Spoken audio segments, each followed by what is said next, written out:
سبق نمبر 2، حضرت حلیمہ رضی اللہ تعالیٰ عنہا۔ ایک جملے میں جواب لکھو۔ سوال نمبر 1، عرب کے لوگ اپنے چھوٹے بچوں کو کہاں بھیجتے تھے؟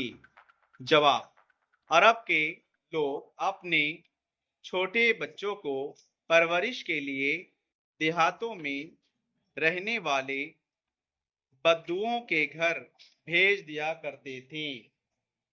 سوال نمبر 2، کون سی عورتیں عرب کے بچوں کی پرورش کرتی تھی؟ جواب، بدو عورتیں عرب کے بچوں کی پرورش کرتی تھیں۔ سوال نمبر 3، بی بی حلیمہ رضی اللہ تعالیٰ عنہا کون تھی؟ جواب، بی بی حلیمہ رضی اللہ تعالیٰ عنہا ہمارے رسول صلی اللہ علیہ وسلم کی دایا تھی۔ حلیمہ رضی اللہ عنہا کی اونٹنی کیسی تھی؟ جواب، بی بی حلیمہ رضی اللہ تعالیٰ عنہا کی اونٹنی کمزور تھی۔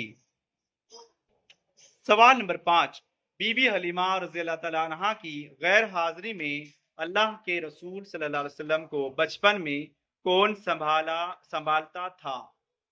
جواب، بی بی حلیمہ رضی اللہ عنہا کی غیر حاضری میں ان کی بیٹی شیمہ اللہ کے رسول صلی اللہ علیہ وسلم کو سنبھالا کرتی تھی۔ سوال نمبر 6، والدہ کے انتقال کے بعد اللہ کے رسول صلی اللہ علیہ وسلم کی پرورش کس نے کی؟ جواب، والدہ کے انتقال کے بعد اللہ کے رسول صلی اللہ علیہ وسلم کی پرورش ان کے دادا اور چچا نے کی۔